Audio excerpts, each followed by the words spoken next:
Baiklah, Assalamualaikum warahmatullahi wabarakatuh. Perkenalkan, saya Filia Afranisa Islam, NIM 19036010, akan menjelaskan makalah saya yang berjudul tentang analisis logam berat yang terdapat pada ayam broiler dengan metode spektrofotometri.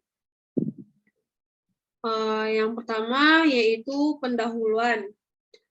Dalam memenuhi kebutuhan protein hewani masyarakat, daging merupakan salah satu sumber protein yang banyak dikonsumsi dan dapat dibudidayakan, khususnya di Indonesia. Semua jenis daging, baik daging sapi, kambing, ataupun jenis unggas, dapat digunakan untuk memenuhi kebutuhan protein dalam tubuh. Namun, dengan semakin meningkatnya kebutuhan protein hewani ini, kepedulian masyarakat akhir-akhir ini akan pentingnya keamanan pangan dirasakan lebih meningkat karena adanya beberapa kasus keamanan pangan akibat kontaminasi dari beberapa sumber. Misalnya, yaitu kontaminasi yang diakibatkan oleh mikroorganisme, pestisida, hormon, antibiotik, dan logam berat. Namun pada saat ini, kontaminasi logam berat paling mendominasi lemahnya keamanan pangan khususnya di Indonesia. Bisa jadi disebabkan oleh beberapa faktor seperti cara pengolahan atau faktor lingkungan yang bisa menyebabkan kontaminasi pada bahan pangan tersebut.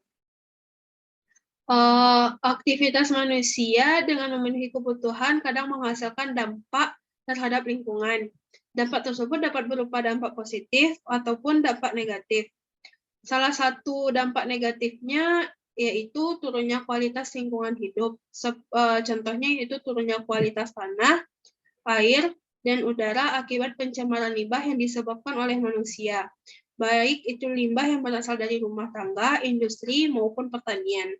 Salah satu faktor pencemaran yang paling penting yaitu limbah logam berat yang sebagaimana saya jelaskan tadi, yaitu merupakan salah satu faktor yang paling didominasi pada terkontaminasinya bahan pangan di Indonesia.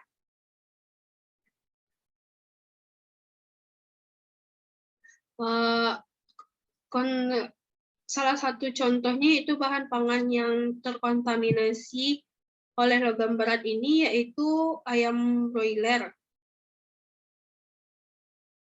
Yang selanjutnya yaitu tinjauan pustaka. Saya mengambil dari beberapa sumber untuk tentang makalah analisis logam berat yang terdapat pada ayam broiler ini. Yang pertama yaitu menurut Hasyaf tahun 1994, ayam pedaging adalah istilah untuk menyebutkan strain ayam hasil budidaya, teknologi yang memiliki karakteristik ekonomis dengan ciri khas yaitu pertambahan bobot, badan yang cepat, konversi ransum yang baik, dan dapat dipotong pada usia yang relatif muda, sehingga sirkulasi pemeliharaannya lebih cepat dan efisiensi, serta menghasilkan daging yang berkualitas tinggi. Selanjutnya itu pengertian tentang logam berat. Logam berat merupakan logam yang mempunyai berat jenis lebih dari 5 dan merupakan elemen yang dalam larutan air dapat melepas satu persatu atau lebih kationnya. Logam berat ini tidak mengalami metabolisme, tetapi berada dalam tubuh dan menyebabkan efek toksik pada tubuh kita dengan cara bergabung dengan suatu atau beberapa gugus ligan yang ada dalam tubuh. Spektrofotometri pada pengujian ini saya merujuk pada salah satu jurnal, pada beberapa jurnal di mana jurnal tersebut menggunakan metode spektrofotometri. Ya, metode spektrofotometri merupakan suatu metode analisa yang didasarkan pada pengukuran sarapan sinar monokromatis oleh suatu lajur larutan berwarna pada panjang gelombang spesifik dengan menggunakan monokromator prisma atau kisi difraksi dengan tabung foton hampa. Metode spektrofotometri ini juga dibagi beberapa jenis metodenya.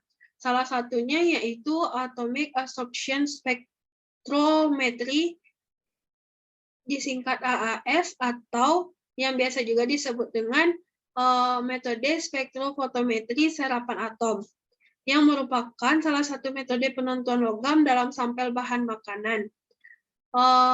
Pemilihan metode ini didasarkan karena ketelitian alatnya yang lebih efisien, kecepatan analisisnya, tidak memerlukan pemisahan terlebih dahulu, dapat menentukan kadar logam tanpa dipengaruhi oleh keberadaan logam yang lain, dan dapat mengukur sampel dengan konsentrasi yang rendah.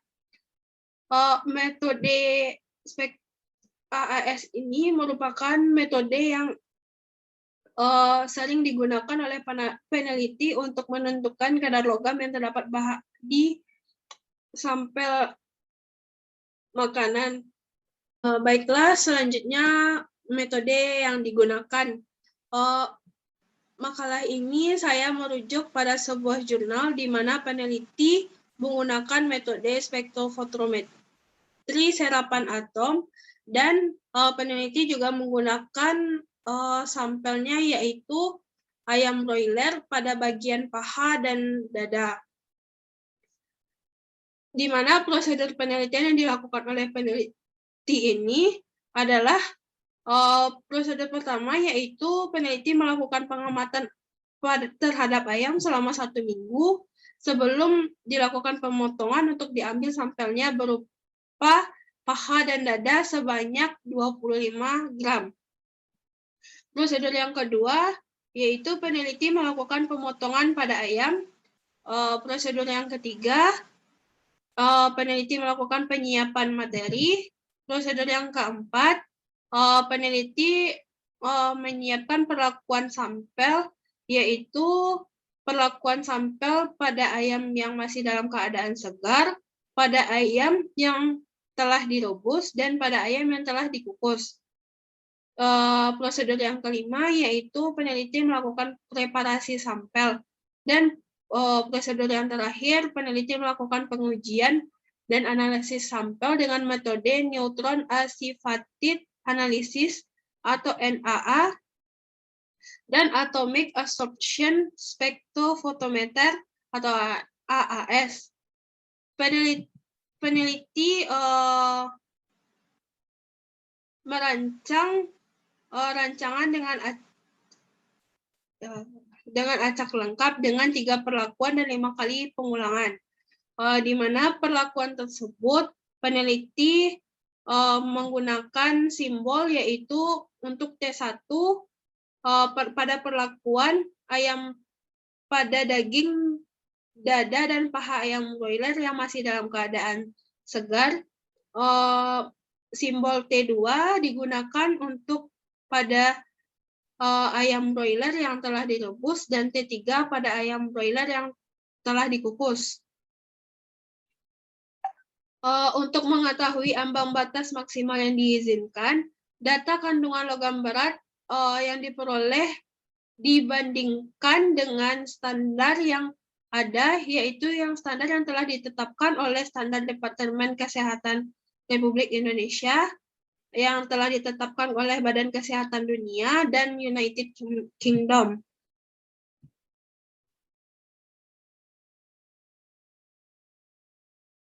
Dan untuk mengetahui pengaruh perlakuan yang dilakukan analisis logam, peneliti melanjutkan dengan melakukan pengujian prosedur simposium dan pameran teknologi aplikasi isotop dan radiasi.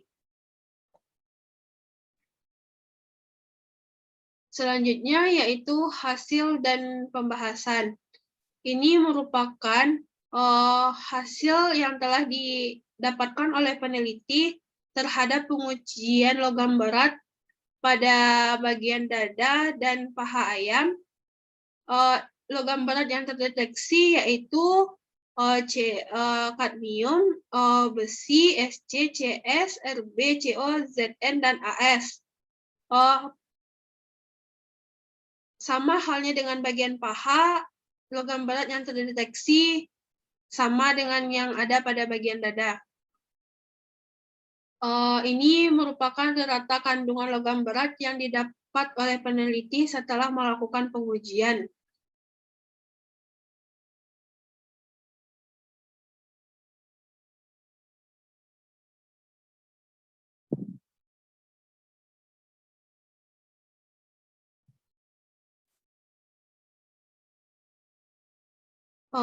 Setelah dilakukan pengujian, hasil analisa yang didapatkan pada paha dan dada ayam broiler yang masih dalam keadaan segar, terdapat logam berat yaitu CD, Fe, dan Zn. Ternyata kadar logam berat yang terdapat pada bagian tubuh ayam broiler yang digunakan oleh peneliti, kadarnya itu berada di atas nilai maksimum residu limit atau MRR yang telah ditetapkan oleh Standar Departemen Kesehatan Republik Indonesia dan yang telah ditetapkan oleh WHO dan yang telah ditetapkan oleh WHO. Hal ini mungkin bisa terjadi karena pakan yang diberikan oleh para peternak kepada ayam telah terkontaminasi oleh logam CD, Fe, dan Zn. Kontaminasi itu bisa terjadi karena disebabkan oleh pencemaran udara yang terjadi di sekitar pengolahan pakan tersebut atau waktu pemberian pakan pada ayam broiler tersebut.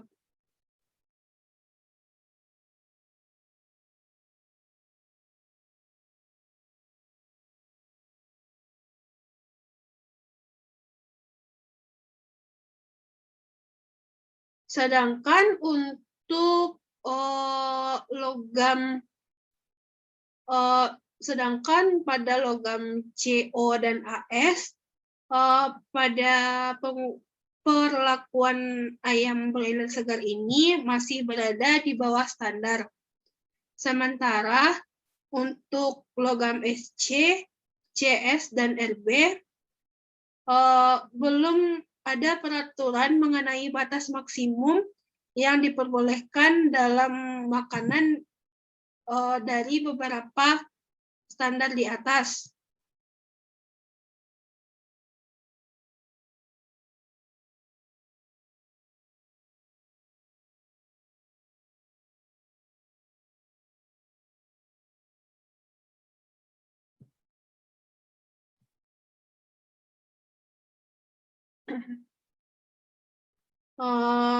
Selanjutnya pada perlakuan sampel yang telah dilakukan perebusan, kandungan CD dan CS pada daging dada mengalami penurunan. Hal ini bisa jadi dikarenakan karena perebusan yang terjadi karena perebusan akan mengakibatkan protein pengikat logam berat akan mengalami perubahan kimia dan fisika yang menyebabkan logam berat terlepas dari ikatan protein. Sehingga logam berat yang dilepas oleh protein selanjutnya akan larut dalam air yang dilakukan pada perebusan ayam tadi. Namun setelah dilakukan perebusan, kandungan Fe, Sc, RBAS, Zn, dan CO pada dada mengalami kenaikan. Kenaikan ini bisa jadi dikarenakan setelah perebusan maupun pengukusan, air yang digunakan untuk merebus dan mengukus telah mengandung sejumlah logam berat seperti Fe dan CO, sehingga terjadi transfer logam Fe dan CO dari air ke daging dada. Kadar bahan kering yang mengalami kenaikan setelah pemasakan memungkinkan akan berpengaruh terhadap jumlah kandungan logam berat pada dada setelah dilakukan pemanasan. pada perlakuan yang ketiga, yaitu setelah mengalami pengukusan, kandungan CD pada daging dada mengalami penurunan meskipun tidak signifikan. Hal ini dikarenakan karena perebusan ataupun pengukusan akan mengakibatkan protein pengikat logam akan mengalami perubahan fisika dan kimia yang menyebabkan logam berat akan terlepas dari ikatan protein sebagaimana yang telah saya jelaskan pada saat perlakuan perebusan.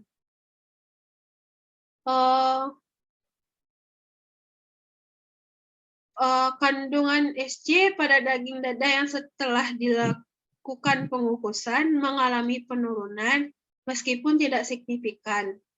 Hal ini bisa juga dikarenakan kandungan SC yang ada pada daging dada mengalami reduksi pada saat terkena panas dan uap air pengukusan.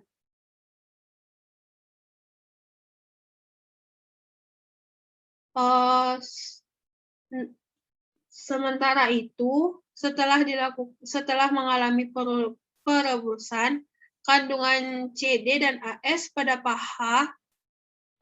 bagian paha mengalami kenaikan yang tidak signifikan. Hal ini dikarenakan bahan kering pada daging paha setelah direbus maupun dikukus cenderung lebih besar dibandingkan dengan bahan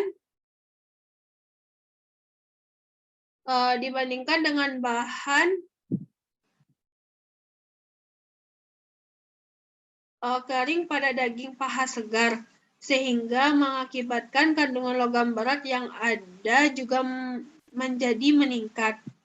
Kandungan logam berat Fe, Cs, Sc, Rb, dan Zn setelah perebusan mengalami penurunan.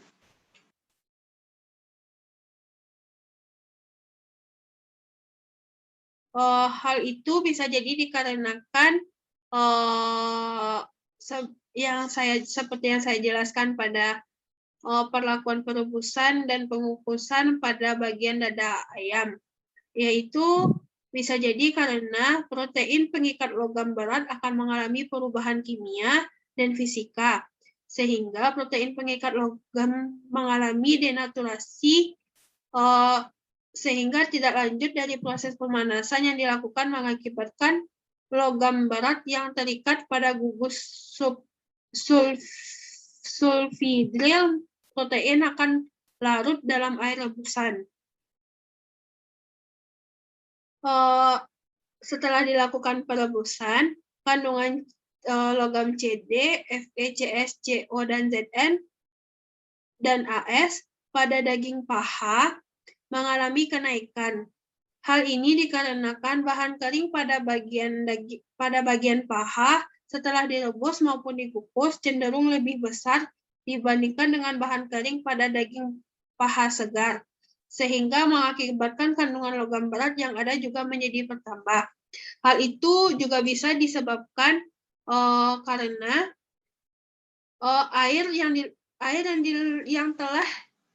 digunakan untuk pengukusan dan perebusan pada daging bagian paha ini telah terkontaminasi oleh logam tersebut, sehingga bagian paha ayam tersebut juga terkontaminasi oleh logam tersebut. Hal ini sama dengan yang ada pada bagian dada ayam bagian dada ayam broiler tersebut. Selanjutnya yaitu kesimpulan. Dari pengujian yang dilakukan oleh peneliti tersebut dapat disimpulkan bahwa logam berat yang terdapat pada ayam broiler dapat disebabkan oleh faktor diantaranya yaitu pakan yang diberikan peternak pada ayam, di mana pakan tersebut sudah terkontaminasi atau mengandung berbagai macam logam berat dan juga bisa disebabkan oleh kandang yang digunakan untuk ayam broiler juga sudah terkontaminasi dengan berbagai macam logam berat.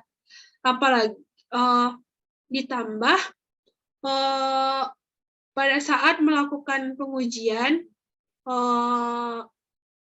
alat yang digunakan atau bahan yang digunakan juga sudah terkontaminasi oleh logam berat.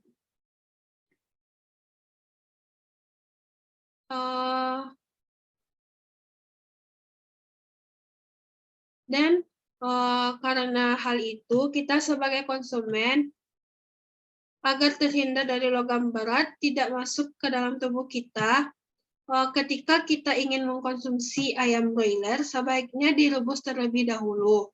Karena dengan perebusan, kadar logam berat yang terdapat pada ayam broiler menurun.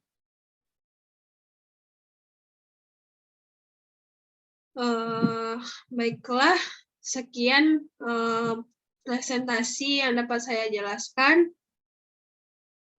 Saya akhiri, wabillahi taufiq walhidayah. Mohon maaf atas segala kekurangan dan kesalahan. Saya akhiri dengan wabillahi taufiq walhidayah. Wassalamualaikum warahmatullahi wabarakatuh.